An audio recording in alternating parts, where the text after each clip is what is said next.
I'd like to welcome Sara Gullickson to the podcast. Sarah, thank you so much for joining us today. Thank you so much for having me. I'm excited. Yes, I learned about you and what you're doing with the Cannabis Business Advisors, and you're just one of those doer types of women who's just getting out there and making it happen. And so I wanted to showcase you and your voice and the things that you've learned because you've been in the cannabis industry for 13 years. I was lucky enough to get into the cannabis industry, in the very early stages, and by the grace of God, I've stuck in it. That's tough to do because so many of us, I've been in the industry since 2015. And, you got to stop and take a knee every now and again. Like it is rough in here. Oh yeah. I in my earlier years in the industry, probably because I wasn't as business savvy or maybe even mentally equipped. I mean, there was definitely a point where I had to be like, okay, I'm stopping everything. I'm turning to yoga. I got my yoga teacher certification, and just going through the course, it was enough to like get me back on track. But I've definitely had certain periods in the last 13 years that I've had to put a hard pause on things just to get some mental clarity and get some strength to go on, because it can get very defeating. Yes. I would say that you starting out 13 years ago, you were one of those folks who were navigating the business side of cannabis with no playbook. And so I'd like that to kind of be our guide through our conversation today so that you can share with us what are some of those learnings that you had? What are some of those critical forks in the road that you came to? Yeah, So, dive in wherever you feel inspired. yeah, absolutely. So I mean, I've done a lot of different media around this, and my message has changed immensely since becoming a mother in the last couple of years, and since taking one of those pauses for maternity. I had stepped down as the CEO of a publicly traded cannabis company, and I think my heart has always been in the right place in cannabis, in the sense that that's kind of what my guide was, is that I wanted to, get access to medicine for people. And I really felt like I was doing the right thing. And so, with that, for me, a lot of creativity takes place where I have to be in some sort of an atmosphere where I can freestyle a little bit. So at certain points of my career, if things got too stuffy or too corporate, I noticed for myself, I couldn't function like I used to. So that's been probably one of my like key findings in my later career in the industry. And 2 years ago or 3 years ago now, when I was, going to either stay on maternity leave or potentially do something else, one trend that always came up for me was my love for the industry. And I just really felt like a calling for the industry since a very early age when I had no idea what I was doing. And I got bruised up a lot more back then because I didn't know what I was doing. But again, I always felt like this calling to be in the industry and help shape the industry. And my number one thing was I wanted my kids to read about me, in some sort of like history book or media piece or whatever that was. So obviously I'm, beyond that. Let Go me ahead. pause you real quick because Mhm. for you to have that kind of a drive to, be someone who's building this nascent industry, what is your relationship with cannabis personally that brought that to such a big place in your life? So my sister had a very rare blood disorder when we were younger growing up. And so my mom at that time, this is like 30 years ago, turned to naturopathic medicine, which back then, especially in the Midwest, it wasn't really like a thing. So my mom didn't like what traditional medicine was going to do to my sister's body at a very young age. And so she started to like read up and research. So our household was very like naturopathic. We had, organic, clean products. You would never see Windex or anything like that in our house because my mom was very like adverse to chemicals. And then, I dabbled with, smoking cannabis when I was, in high school and in college. And then when I decided to actually get into the industry, I hadn't consumed at all. I just looked at it as a natural way to medicate. My father's diabetic, not that diabetes is on like the qualifying medical condition. So I just looked at it from, okay, if a sick person could have access to one more option, isn't that a good thing? And then I wore the badge forever where I was like, nope, I'm the cannabis consultant that doesn't consume. And when we were legalizing like Midwest, East Coast, that was literally a question that people would ask, which is like so invasive and so private. But a lot of the hedge funds on the East Coast, if I wanted to play with them, they liked to hear that I didn't consume. At that time, I didn't consume. And then my journey with cannabis personally is I was hit by a car, like not severely. I didn't like, end up in the hospital or anything, but my back was out of whack. And at the time I was going through litigation. And it was just something that one of my colleagues said, like, hey, you're drinking a bottle of wine at night to like de-stress, like try cannabis, you're in the industry. And I was like, oh, okay, I should try that. Like light bulb moment, right? I'm telling all these other people. In my mind, I wasn't like sick, right? I was just stressed and Mhm. in a little bit of pain. And that really changed my life. It changed my relationship with health, wellness, my relationship with like weight loss and weight management, with stress, with yoga, with Yeah. how I do business, and just how much I appreciate the plant. So I was having a conversation with the founder of Christian Cannabis, Oh, and this is a new brand that's launching, and they're looking to launch in multiple states simultaneously. But he was talking about how when he discovered that cannabis helped him, first of all, he was like smoking it late at night and just like, am I high? Am I, connecting? What's happening? And for him to be somebody that, had just never tried it until he's in his 30s, and then to right. see how all of these parts of his life started blossoming because of that relationship with cannabis. So, it's like it doesn't matter how long it takes somebody to finally meet and have that relationship with mama cannabis, but when they do, it really is profound. Absolutely. And, now it's like, obviously, I talk freely about it. 5 years ago in the industry, that wasn't necessarily like the best thing to do. And I can remember one of my East Coast clients were like, well, we don't want to, they owned a facility and they were like, we don't want to be like them. And I'm like what? Like, educate me on what them is, you know? Mhm. And I found it so offensive. And I was like, listen, if you're categorizing people as them, that's me. And that's offensive. And I can tell you that I consume cannabis and I'm not a degenerate. I actually won you guys your license and you wouldn't have it if it wasn't for me. But that was the first time that I got like really so upset about the old school mentality of cannabis. And there were like 20 investors on the line. And I was just like, I gave it to them. And most of the people kind of chimed in and was like, hey, so sorry, like we didn't think of it like that, and we know we need to educate ourselves more.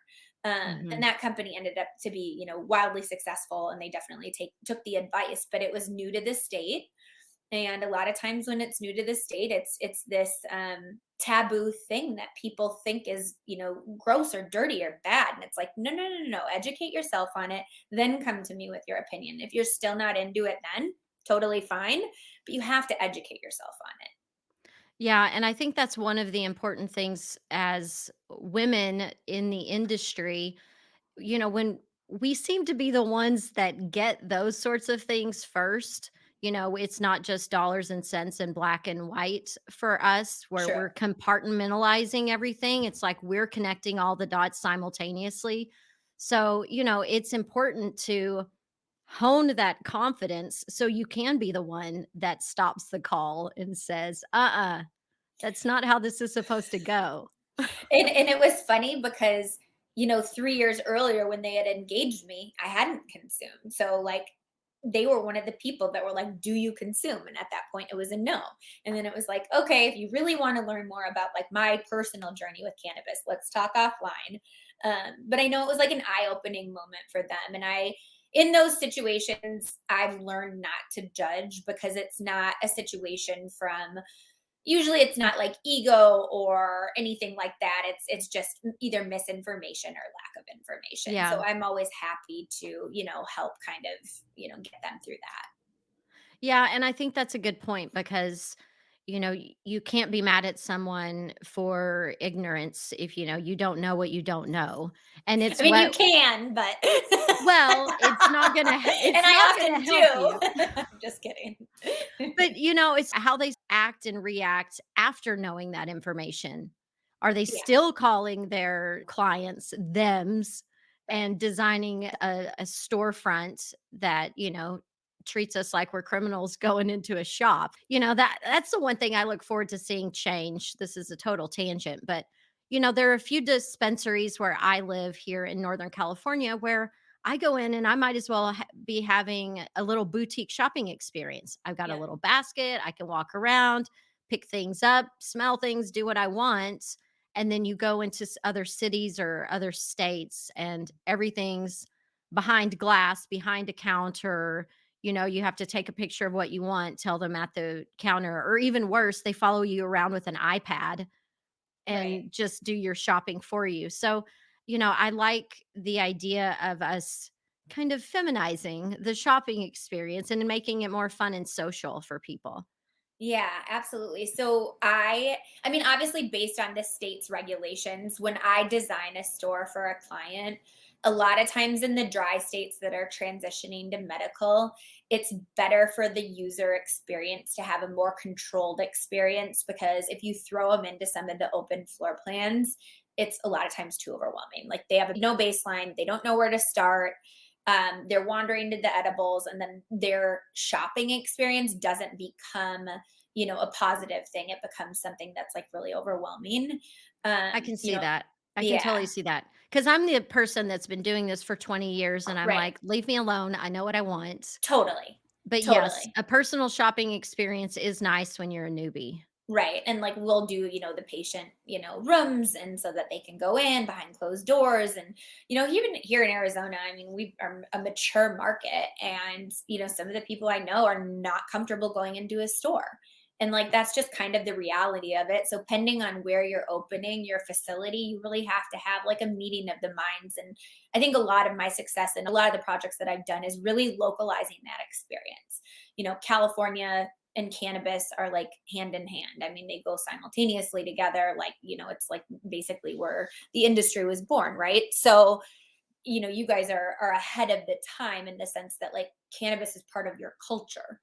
In Mhm. other states, it's not part of the culture and it's foreign and it can be really scary. So it's a matter of really getting the customers or patients into an experience that's comfortable for them. That's typically how I design my stores.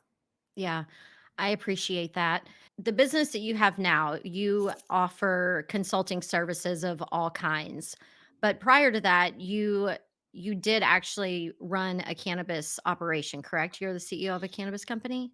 Yeah, yeah. So my journey basically was I bought a cannabis consulting company from the founder of the company, I think back in like 2014. I built it, I sold it in 2018. And that was a consulting firm similar to the firm that I have today in the sense that we would help people secure licenses and then open their operations. I kind of had like, a moment where I was like, how do I build this? How do I scale this? How do I become a target, especially since a lot of money was coming into the industry? I thought that if I didn't go corporate, I would just get like, drowned it out.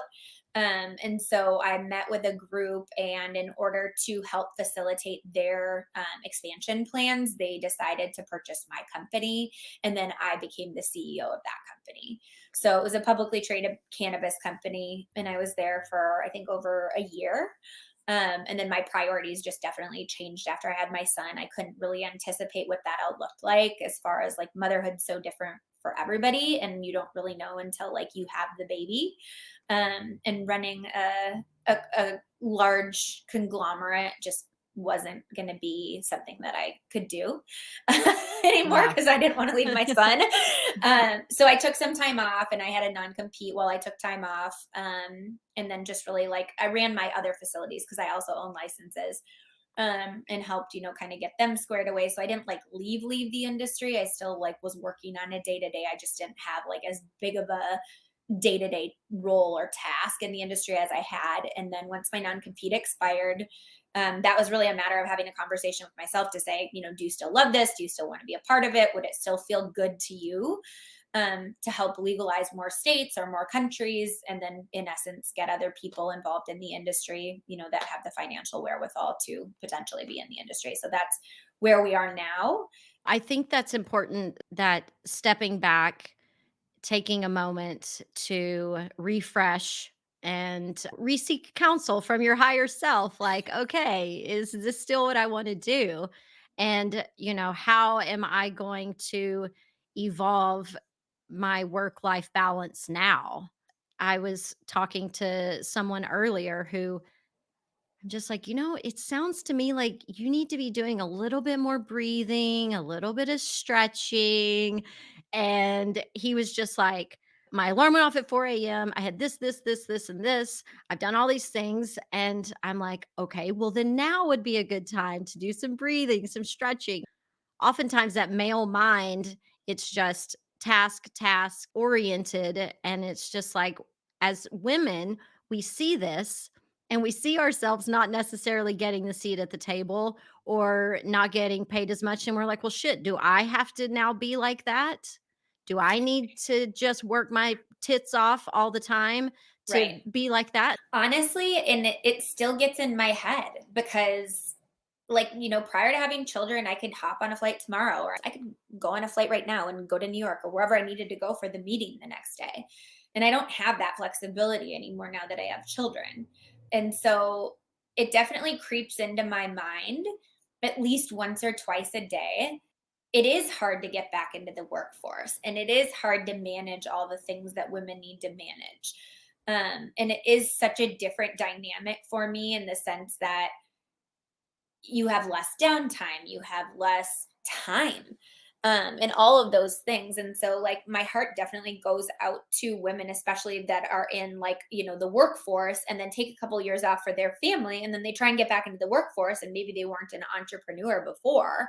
Maybe they were, director level or even just entry level. And, it is this really like strange conversation that you have to have with yourself where you have to be your biggest cheerleader.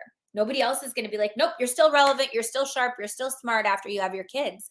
And that's been like just basically a constant for me since I had my children. Now I love my children. They're my greatest accomplishment. And so it's this everybody says that once you become a mom, it's like mom guilt. It's real. It's real. And you're like, what does that mean? And then you have a kid and you're like, oh, I get it. Should I take the 5 o'clock meeting or should I feed my kids dinner? Should I jump on the flight and go to New York and get a different business opportunity? Or should I go to the birthday party this weekend with my children? It is a strange thing, but it is what it is, right? Yeah, right. So, I'm curious what advice you have for people who are trying to navigate this. And, it's like you have to be in the room for people to be considering you for something. So, Mhm. whether or not that room is going to the conference or going to the retreat or, doing the podcast or doing way too much fucking social media to keep your account relevant. What are those things? How do you talk to yourself? And what are those kinds of maybe small things that you do to be in the room without wasting a bunch of fucking time? Right. Honestly, I was very lucky because I had pretty much both of my kids in like their young years during the pandemic. So the world changed for me. Yeah. Not exactly for me, but that's how it felt, right? Where I was like, Yeah. okay, I used to be speaking at all these things. I used to be on a million flights. And so the pandemic like really did some favors for me from a work perspective because I think people just got way smarter on how they manage their time, what meetings are remote, what meetings are in person. While I'm glad events are coming back and stuff like that, some tips that, I use for myself just to keep super organized are like you can't have enough project management tools, utilize your calendar. I now calendar if I have to send a contract out for 15 minutes, which sounds crazy. But I have like other things on my brain now where I didn't have those before, like family responsibilities, right? Mhm. And so, it's just a different like mindset because, the family responsibilities, of, unfortunately, in the way that our brains are rewired, come first. It's just how your body naturally evolves after you have children. So I have to do things like that just to keep myself on task. And then I got really good at saying no. And I got really good at setting boundaries. When I was super broke in the industry, I also had that ability where it's like, it takes me more than $10,000 to get out of bed. And so, there's only so much free or complementary work you can do with somebody, until you have to put that boundary up and say, hey, like, I can't want this more than you want this. And so in that situation, there has to be like monetary compensation for it. I say, hyper focus on what your goal in the industry is, because you're not going to be good at everything. So if you want to do 10 things, do three. Now I have to ask you another question. How do you respond to the people that wanna pick your brain? No. 'Cause I I'm like, if one more person asks to pick my brain, I'm going to poke somebody's eyeballs out. Pay me for what I do and what I offer. I get asked for the brain picking all the time. So what do you do? How do you get over that hump? So honestly, I'm open about picking my brain as like my one of my least favorite terms. And it's because I'm a consultant and I get paid for my time, and my time is my most valuable, you know, thing, Asset. right? Yeah. So for me, I set my rate high and I'm 550 an hour, and that just basically like weeds people out that wouldn't necessarily like be able to understand paying that. And then I make my decision from there. Like before, I used to be like psycho and I'd be like, oh my gosh, here's the link and, pay me. If it's a project I want to get on, I'll get on the phone without payment. And then sometimes I'll just be like, you know what, forget about payment. I know we're going to work together, or I'll credit that back to their contract or their retainer. But we actually are putting together a couple tools on one of my websites that's, most people want to pick your brain because they want to get into the industry. So like if you and I had a dollar for every time somebody was like, how do I get into the industry? Like we'd be very, very, very wealthy, right? Mhm. So we put a tool on one of our new websites that basically takes people through the journey and matches like their skill set and their financial contribution with either an employee, plant touching business, ancillary business, or investor. And so that tool was literally created for what you just said. Like, Yeah. okay, go to the website, take the quiz, and then download the white paper. Once you read the white paper about your category, if you want to make an investment, if you want to get into plant touching, if you want to get into ancillary, let us know and we'd be more than happy to help. But at least it provides them with like information and tools to potentially take the bull by the horns and do something for themselves prior to being like, hey, can you do things for me for free? It's like, no, I cannot. Yeah. Well, and since we kind of sit on opposite sides of the industry, I'm more consumer facing. And so mine is random people. My mother-in-law, just found out she has cancer. What do I need to do? And so then I'm just like, well, shit, this is a difficult time in someone's life. But like to just ask me that question, there's 1,000 things you need to do. And it's going to take me a long time to like put together a plan for you. Where do you live? Like there's so many Yeah. variables to something like that. It's not simple. And I'm like, that's why I have an hour consulting session, like, pay me and I'd be happy to do it. But it's always based around somebody being sick, and I'm like, "Ugh," and so I just do it. So we just thought of a brilliant idea. Because how do you take what's in your brain and systemize it and make it automatic, right? Mhm. And that's something that I've always been so interested in my career, because when it was just me and I was running the show and I was doing the marketing and paying the bills and doing all the things that business owners do, how do you take what's in your brain and get it out there so that the masses can enjoy it and you can reap the benefits of it by touching thousands of people where before you could only touch, dozen or whatever it is. Yeah. Which obviously automation doesn't ever take away like human capital, in my opinion.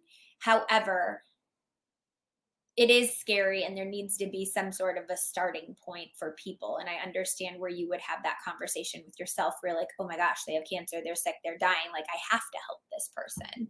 I don't know, are there like Mhm. dispensaries in your area that have like patient care coordinators? Yes, there's stuff like that that are in a lot of dispensaries are starting to do that. I created a cannabis class resource guide and Be Well flashcards that talk about all these things. I'm like, you can purchase this on my website, See, that's or perfect. things do exist. I did think about these things, but it's just like the people in your life that just are like, "Hey, we went to college together. I haven't talked to you in a while." Yep, So totally. I will tell you, Facebook leads are the worst leads. I always used to say, we never close a deal off social media. Now we have a couple. But yeah, I hear what you're saying. The DMs can get hairy sometimes. Yes, yes. So, what other advice do you have for women so that we don't have to lean on the "I'm a woman, poor me" crutch Mhm. in the cannabis space? Yes, you and I definitely share that same idea. I've said it before and I'll say it again. I think that if you want to be in the industry, you have to take your seat at the table, and you have to like refine your tools, and you have to have a reason to be there, whether that's a skill set that you have or something that you're going to learn.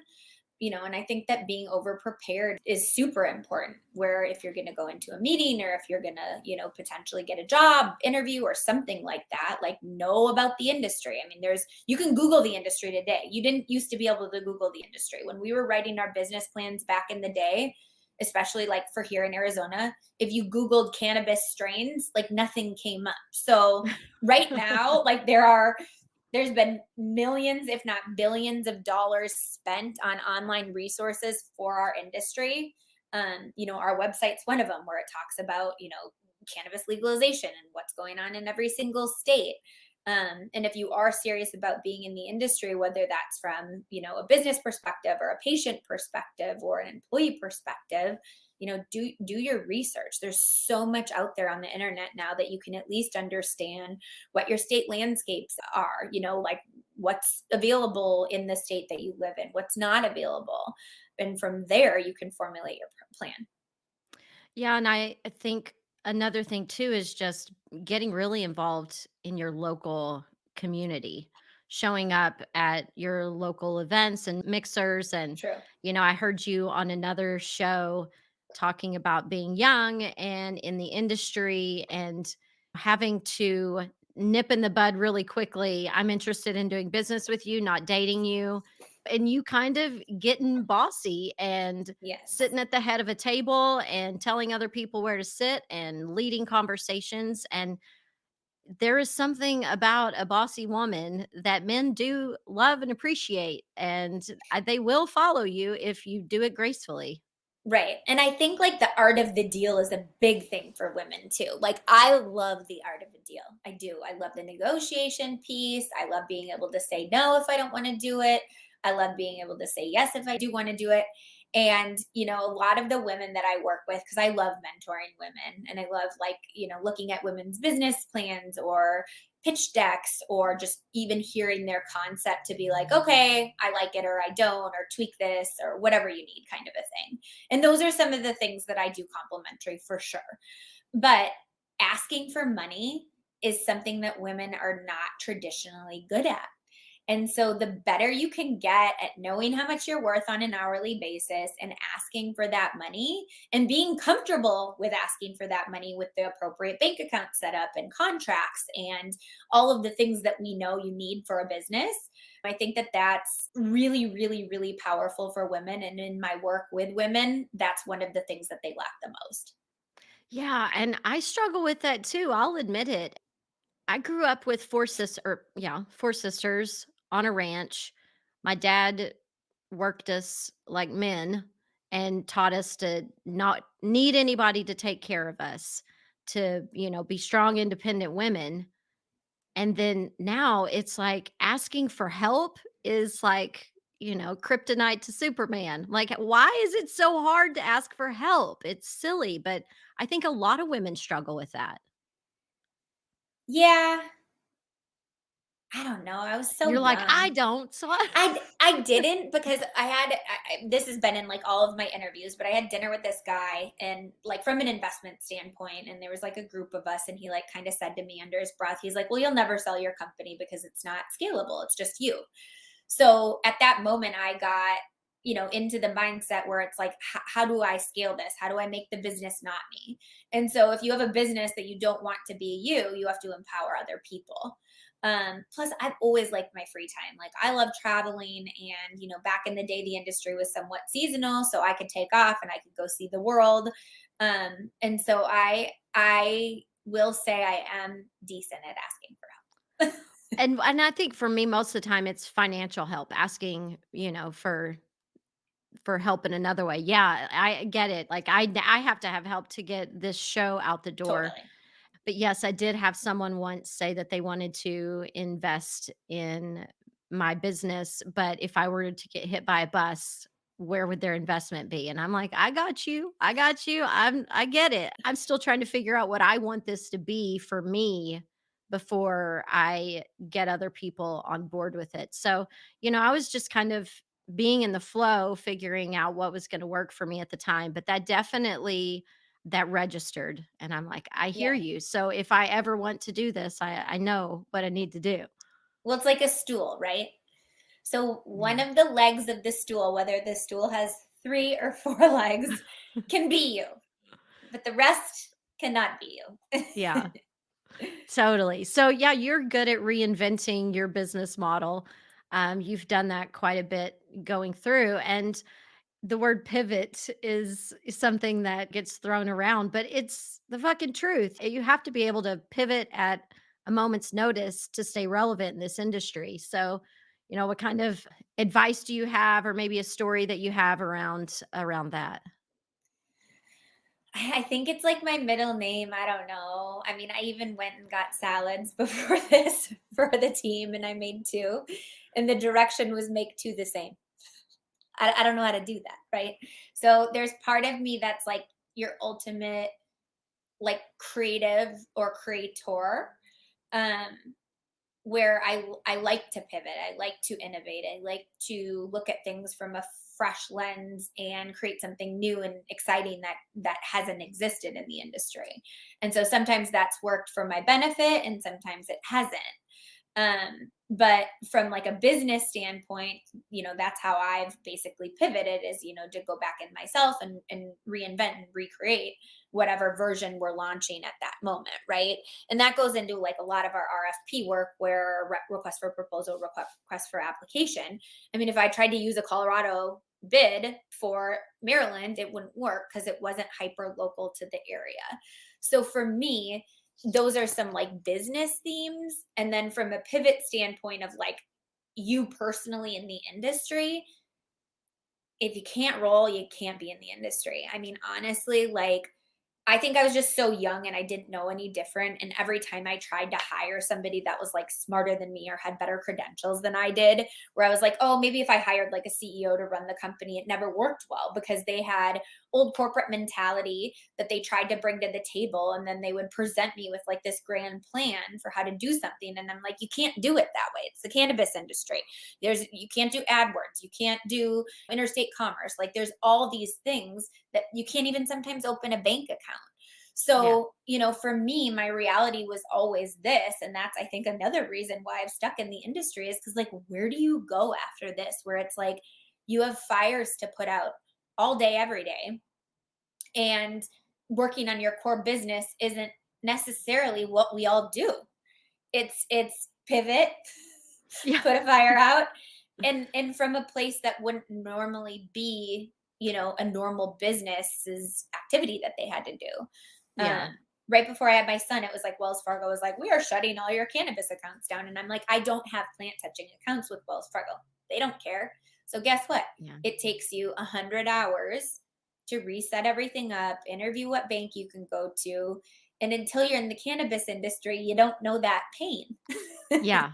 Oh, I when I told somebody that it took me 8 months to find a merchant services company that would do my processing, they have no idea how many hours it took me to do something that would take a normal person 45 minutes. 100%. Yeah, we just went through that again. We had part of the business that I sold was a Shopify store. And Shopify has like a weird policy on cannabis, but I think it's that my store at the time was like a high volume store. So it was kind of like don't ask, don't tell. Since then, we've launched another Shopify store that wasn't doing any revenue. And they were like, just kidding, you cannot be involved, right? So it's like, even when you get your like workaround or whatever, and then you think it could potentially work again, it won't. So the payment processing that we just set up, I guarantee it took about 6 months. And it was so frustrating because I'm like, I had a store, I sold a store, we were processing payments, nobody ever flagged our account. Why can I not just get a credit card processor so I can get information on the industry out to the masses? And it's like, nope, too bad. Yeah, this is exactly why I had problems because I was launching a new hemp CBD muscle rub and you have barely any sales, you're just starting out and Yep. yeah, it's just like scrutinized constantly and it's been a nightmare. But I recently canceled my QuickBooks account for both of my companies because they were flagging me for submitting invoices for advertising campaigns for this. I'm like, I'm not Yeah. even touching the plant. I'm just talking about it. Well, And the they, banks would even say to me, they were like, well, we Googled your name. I'm like, yeah. And if you Google my name, at that time, I didn't have like active plant touching businesses. I'm like, we're like government relations. We're consulting. They don't care because they don't yeah, understand it. So it's like the same thing that we were talking about in the beginning of the conversation, where it's like, if you don't understand something, it's too scary and you just don't have the mind space for it. yeah. And QuickBooks, I'm saying to them as they're calling me, telling me they're auditing my websites and stuff. I'm just like, you're my bookkeeper. Why is this any of It's your $43 business? a month. Like, give me a And break. And You know what I then they're mean? like, "Well, we're owned by Intuit, and Intuit, the bank that funds Intuit, isn't a fan of CBD." And so now, my bookkeeper has found a different way for us to manage my books so that I can just shut that shit down because they actually are $80 a month for each account. And I'm like, I can't even Oh, use all your yeah. services. Right. So Yeah, it's it's so frustrating. totally. Any advice that you have for, navigating cannabis without a playbook that we need to know? Any resources that you want to push people to? Yeah, so how to open a dispensary is that quiz that I was telling you about, where like basically I wanted to create a website for the masses so they could go to the website and say, how do I get involved, kind of a thing. And so the Okay. quiz is on the front page and it basically gets you into, an employee status, plant touching business status, ancillary status, and or investor status, and then gives you the white paper of information of how you could potentially get involved. Okay. And then on the like real meat and potatoes of that website is we're starting to put a lot of our secret sauce for how to open dispensaries from an application and operation standpoint online. A lot of the new states are going into like a lottery type system. And so what that means is you don't have to put all the paperwork together prior to being approved. And so people are getting licenses and have no idea what to do. So at Yeah. that point, we put the, ball in their court where it's like, okay, download, what you need to download and basically become more like any normal industry where you can download a business in a box, standard operating procedures, marketing templates, promotions, corporate structure documentation, operating agreements.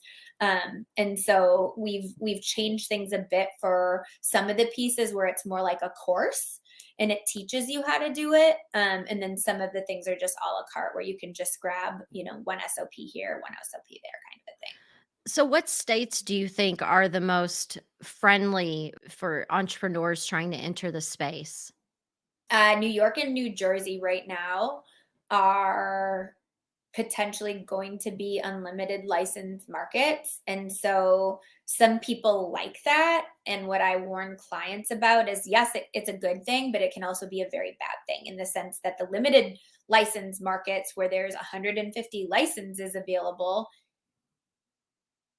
quite frankly, Supply those and people demand. don't have to be as business savvy, right? Hmm. So if you're opening in a jurisdiction that's giving away 10 dispensaries and the population's only 100,000, guess what? You better believe you get creative. You better believe you have the best product in town. So, I don't know what that means for the industry just because we don't have more free markets than we do limited license markets. But it's definitely like the new tone for Hmm. cannabis. I don't envision, the southern states playing that game. But a lot of the East Coast states that want to be like more inclusive That's kind of like the programming that they're deciding on. That sounds a lot like, Oklahoma. I was shocked to find out that there are, like, 7,000 dispensaries in the state of Oklahoma, and we have less than 800 here in California.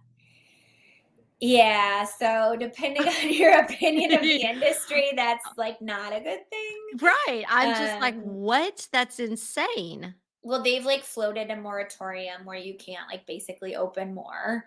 But it's also become a hotbed for all of the things. So Yeah, Oklahoma has so, become one of the biggest, suppliers of illegal cannabis in the United States, which we know California is much larger, much more population, and much older to the game than Oklahoma. I think that there's a lot of like foreign capital that maybe illegally runs through the state. So anytime I get in front of legislators, that is not my preferred methodology. And it's not because I'm a capitalist, it's because it creates a lot of problems. yeah. It's still a Schedule One drug, and it still needs to be handled in a way that is compliant. And once you get over, thousands of facilities, you don't have the manpower as an agency to visit those facilities to make sure that their books are clean, to make sure that their seed to sale is actually going where it says, and all of the things that we know can kind of go berserk in the industry. Yeah. That's one thing that I always think, pragmatically, when policies get in place, I'm like, okay, well, do they have the funds yet to enforce the rules? So, And that helps me decide what I'm going to do. Because, you can't hire enough people to check on 7,000 dispensaries. well, in like one of the states that I have a license in, it's like they have pretty much like one person in charge. And just for on all fronts, that's not a good thing, right? Because, that person could not have the right ideas or relationship with the licensee, and they could, potentially make that person's life more difficult, right? So, the states that do it right, I think they put their commission together and they try and like hit on the different topics, compliance and, patient and agriculture, taxation. And that to me is like probably the most solid approach. But you're right that's why people always complain about the fees that it takes to like submit an application, but that's what jumpstarts the program and allows for them to build a commission or a board or whatever that looks like, that's basically helping these people get their facilities open in a compliant way. I think some of the fees are like insane, but for the most part, I believe the fees have to at least be 25,000 so that the program gets up and running in a way that it can pay staff and it can, make sure patient cards are getting through and it makes sure that facilities are actually opening. Yeah. So which state do you think you would consider like the model for the industry that is the best one to build from?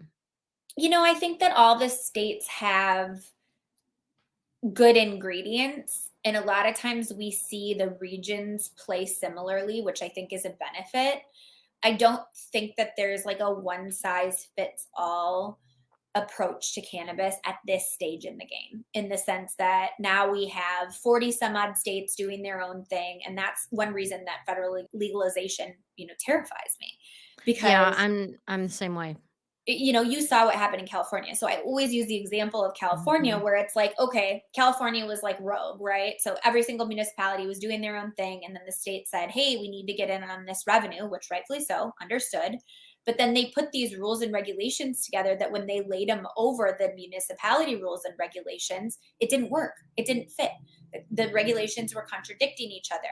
Their fees were too high. And now they're having to redo it. I've seen, some legislation that's coming now that they're having to basically redo it. So for me, federal legalization is a scary thing if they don't incorporate each state's unique playbook, as you say, and really try and leave that piece alone, and then maybe just declassify or get us some banking access.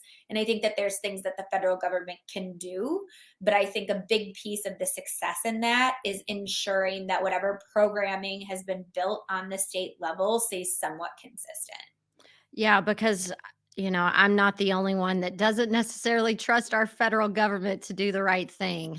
I think less people than ever in the last couple of years do. Yeah, for sure. And it's funny how we talk about navigating cannabis from the business sense, where we're like, we're all doing the best we can with all the information that we have. And, the consumers are doing the same thing. So it's like, as an industry doing this, making sure that the people that are in charge are ultimately thinking about that end consumer that's going to be purchasing the cannabis for their wellness or adult use reasons.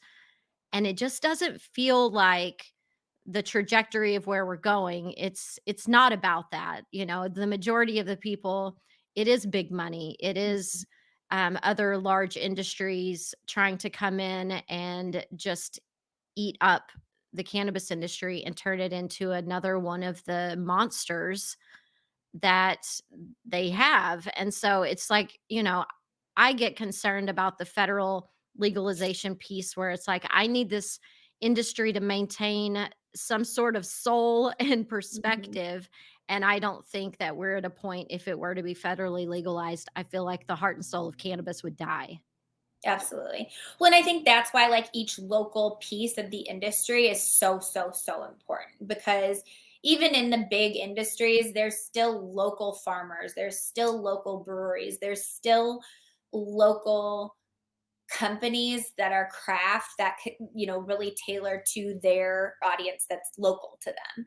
Mhm. So I don't ever like I've never really operated from like a scarcity perspective or like a fear mongering perspective where I'm like, oh my god, the big pharma is going to come in and completely buy up our industry.